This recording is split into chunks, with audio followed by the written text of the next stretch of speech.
હવે કરીશું વાત વેધર અપડેટ વિશે।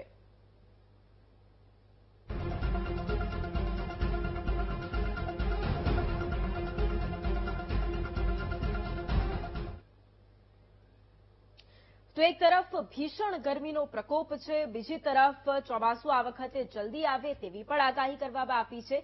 એટલે આજે વેધર અપડેટમાં તેના વિશે આજે આપણે વાત કરવાની છે।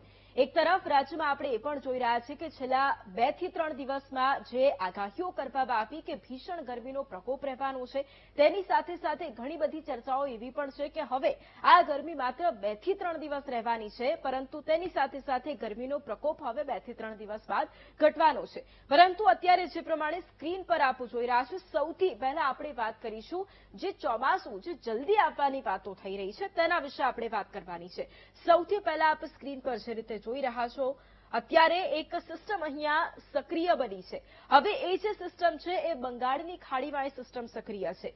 એવી ધારણા હતી કે આ સિસ્ટમ છે તે કદાચ વધારે મજબૂત બની શકે છે, પરંતુ લગભગ આ સિસ્ટમ વધારે મજબૂત ન બને, પરંતુ તેની સાથે સાથે એ સિસ્ટમ છે તે આ તરફ આગળ વધી શકે છે। અત્યારે જે પરિસ્થિતિ છે તે અનુકૂળ બની શકે છે આવનારા ચોમાસા માટે। અત્યારે આપ આ સિસ્ટમ જોઈ રહ્યા છો, આ સિસ્ટમ અત્યારે એ સક્રિય બની છે, પરંતુ આ જે સિસ્ટમ છે એ આ તરફ જઈ શકે છે અને એની જે અસર છે તે આ તરફ વર્તાઈ શકે છે।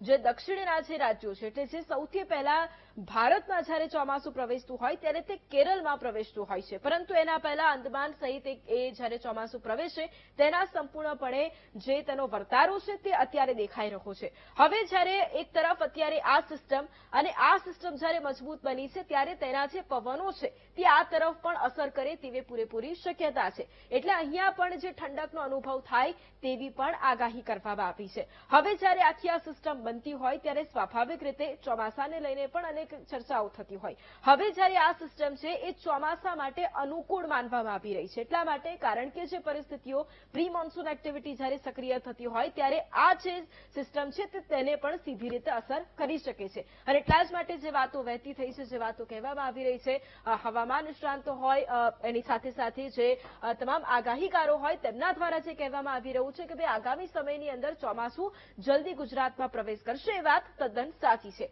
હવે આપણે ગરમીનો જે પ્રકોપ છે તેના ઉપર પણ એક વખત નજર કરી રહ્યા।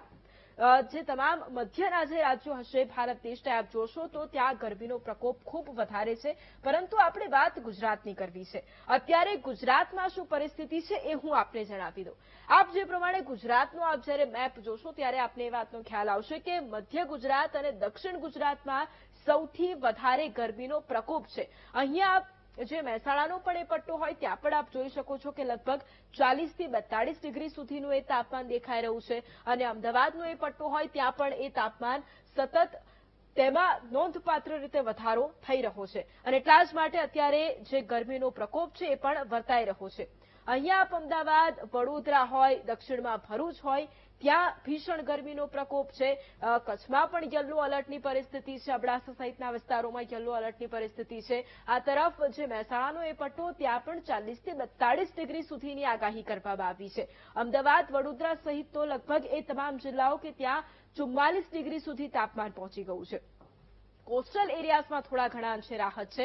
આ તરફ જે દરિયાઈ પટ્ટો છે ત્યાં થોડા ઘણા અંશે રાહત છે, પરંતુ બાકી એ તમામ જે જિલ્લાઓ છે ત્યાં ભીષણ ગરમીનો પ્રકોપ અત્યારે જોવા મળી રહ્યો છે, અને આ પ્રકોપ 2 દિવસ સુધી યથાવત રહેવાની આગાહી પણ કરવામાં આવી છે। હવે જ્યારે આ ભીષણ ગરમીનો પ્રકોપ હોય તેની વાત કરતા હોય ત્યારે રાજ્યમાં શું સ્થિતિ રહેવાની છે એની પણ થોડી ઘણી વાત કરી લઈએ। અહીંયા આપ જે પ્રમાણે જોઈ શકો છો, કચ્છનો આખો આ પટ્ટો આપ જોઈ રહ્યા છો, ઉત્તર ગુજરાતનો આખો આ પટ્ટો જોઈ રહ્યા છો, ત્યાં લગભગ એ આગાહી કરવામાં આવી છે કે ભીષણ ગરમી રહેવાની છે। આ તરફ વડોદરા આપ જોઈ રહ્યા છો, અમદાવાદ સહિતનો એ પટ્ટો ત્યાં પણ ગરમીની આગાહી કરવામાં આવી છે। કોસ્ટલ એરિયાઝમાં આપણે જોયું કે ત્યાં લગભગ ગરમીનો પ્રકોપ નહિવત એટલે રહેશે, પરંતુ જે અન્ય જે જિલ્લાઓ છે તેની સરખામણીમાં ઓછો રહેવાનો છે।